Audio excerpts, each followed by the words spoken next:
Sharon का नरगिस तू है, मेरे जीवन का मंजिल भी तू है।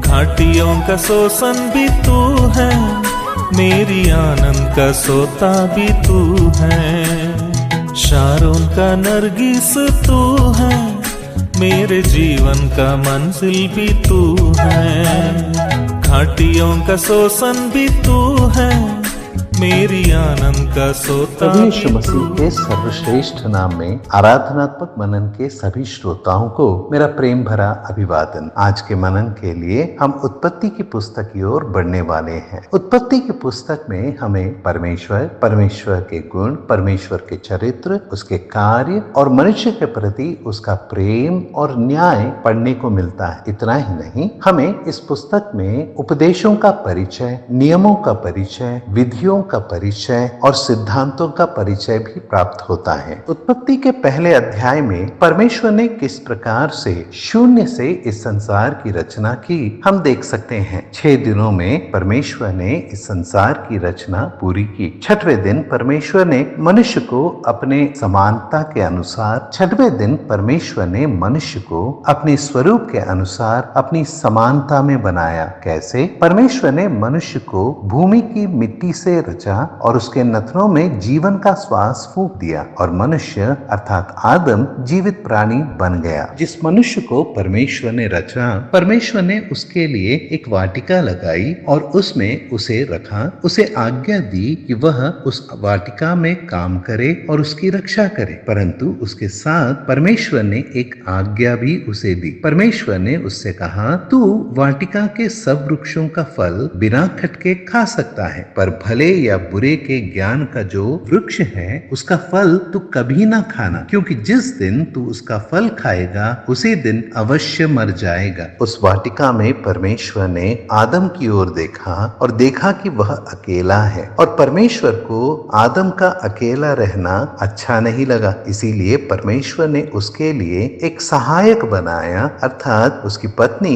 हव्वा। उत्पत्ति के 3 अध्याय में जब हम आते हैं तब हम मनुष्य के पतन को देखते हैं। जिस फल को परमेश्वर ने न खाने की आज्ञा दी थी, मनुष्य ने वही फल खाया और परमेश्वर के उस आज्ञा का उल्लंघन किया। पहले यूहन्ना 3 अध्याय के 4 वचन के अनुसार हम यह देखते हैं कि व्यवस्था का विरोध करना पाप है, परमेश्वर के आज्ञा का उल्लंघन पाप है। परंतु रोमियो को लिखी गई पत्री 14वें अध्याय के 23वें वचन में हम इस प्रकार भी पढ़ते हैं कि जो कुछ विश्वास से नहीं वह पाप है। अर्थात परमेश्वर ने जो आज्ञा दी थी उसका पालन करने के लिए वहां मनुष्य अपने विश्वास में विफल हुआ और क्योंकि वहां पर विश्वास नहीं था इसीलिए वह पाप ठहरा। मेरे प्रिय भाइयों और बहनों, आज हम जब मनुष्य के इस पाप के विषय में ध्यान करते हैं, मनन करते हैं, तो हम देख सकते हैं कि आदम उस दिन आत्मिक रीति से मर गया और उसमें संपूर्ण मनुष्य जाति आत्मिक रीति से मर गए। समय बीतने पर शारीरिक मृत्यु का अनुभव आदम ने किया और हम भी इस शारीरिक मृत्यु का अनुभव करते हैं। आत्मिक मृत्यु का अर्थ परमेश्वर की उपस्थिति से मनुष्य सदा के लिए अलग कर दिया गया, क्योंकि मनुष्य पापी। शारीरिक मृत्यु का अर्थ मनुष्य के देह से उसके आत्मा का अलगाव। और एक मृत्यु है प्रियो जिसके विषय में मैं आपको बताना चाहता हूँ। प्रकाशित वाक्य में जब हम आते हैं वहां पर हम उस बड़े श्वेत सिंहासन के न्याय अध्याय के विषय में पढ़ते हैं। हर एक पापी मनुष्य एक दिन उस न्याय के सिंहासन के सामने खड़ा होगा और वहां पर वह निरुत्तर होगा, क्योंकि सारी किताबें खोली जाएंगी और उसके पाप सबके सामने प्रकट होंगे और उसके पाप के कारण मनुष्य को अनंत आग की झील में सदा के लिए डाल दिया जाएगा। यह दूसरी मृत्यु कहलाई गई है। मेरे प्रिय भाई, मेरे प्रिय बहन, आज जब हम उत्पत्ति तीसरे अध्याय में आते हैं, यहाँ पर कुछ विशेष बातें पढ़ते हैं। हम देखते हैं कि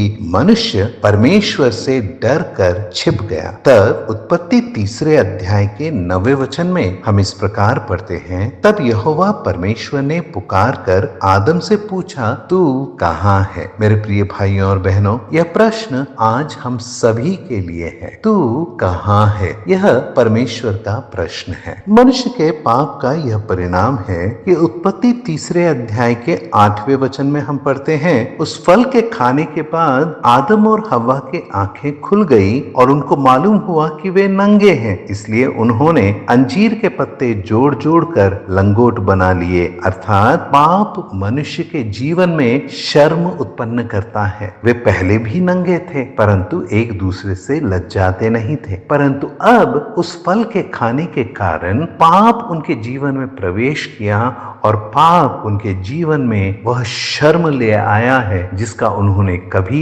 अनुभव नहीं किया। दूसरी बात, जब हम 17वें वचन में आते हैं, हम देखते हैं कि परमेश्वर ने आदम से कहा, जिस वृक्ष के फल के विषय में मैंने तुझे आज्ञा दी थी कि तू उसे न खाना, उसको तूने खाया है, इसीलिए भूमि तेरे कारण श्रापित है। तू उसकी उपज जीवन भर दुख के साथ खाया करेगा। अर्थात पाप के कारण मनुष्य के जीवन में दुख आया है। और तीसरी बात जो हम 24वें वचन में देखते हैं, 24वें वचन में हम इस प्रकार पढ़ते हैं, इसलिए आदम को उसने निकाल दिया और जीवन के वृक्ष के मार्ग का पहरा देने के लिए अदन की वाटिका के पूर्व की ओर करूबों को और चारों ओर घूमने वाले ज्वालामय तलवार को भी नियुक्त कर दिया। अर्थात अलगाव। परमेश्वर ने मनुष्य को अदन की वाटिका से निकाल दिया और अपनी उपस्थिति से भी निकाल दिया। मेरे प्रिय भाई, मेरे प्रिय बहन, पाप मनुष्य के जीवन में शर्म लाता है,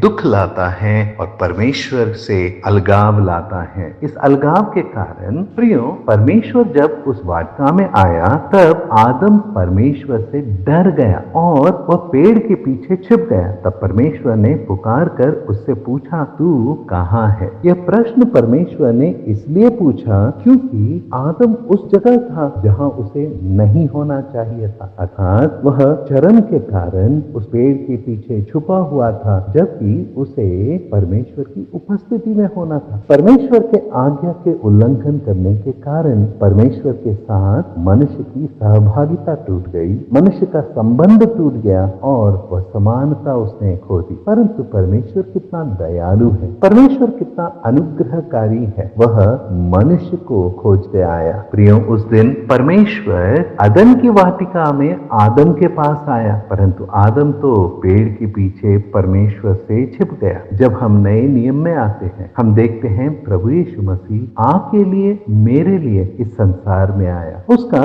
इस संसार में आने का क्या कारण है? गलातियों को लिखी गई पौलुस की पत्री में 2 अध्याय के 20वें वचन में पौलुस इस प्रकार कहता है, मैं मसीह के साथ क्रूस पर चढ़ाया गया हूँ। अब मैं जीवित न रहा, पर मसीह मुझ में जीवित है और मैं शरीर में अब जो जीवित हूँ तो केवल उस विश्वास से जीवित हूँ जो परमेश्वर के पुत्र पर है, जिसने मुझसे प्रेम किया और मेरे लिए अपने आप को दे दिया। हालेलुया। मेरे प्रिय भाई, मेरे प्रिय बहन, हम जब पाप के अंधकार में पड़े हुए थे, हम जब पाप के दासत्व में थे, हम जब पाप के कारण परमेश्वर की उपस्थिति में नहीं आ सकते थे, परमेश्वर की उपस्थिति से निकाले हुए हम लोग शर्म और दुख में अपना जीवन बिता रहे थे, प्रभु यीशु मसीह ने हमसे प्रेम किया और ऐसा प्रेम कि हमें उस पाप के दासत्व से छुड़ाने के लिए, पाप के दंड उस मृत्यु से बचाने के लिए और उस दूसरी मृत्यु अर्थात उस अनंत काल की अग्नि के झील से बचाने के लिए वह इस संसार में आया, देहधारी हुआ, मनुष्य रूप धारण किया, अपने आप को नम्र और दीन करके एक आज्ञाकारी दास का स्वरूप धारण किया।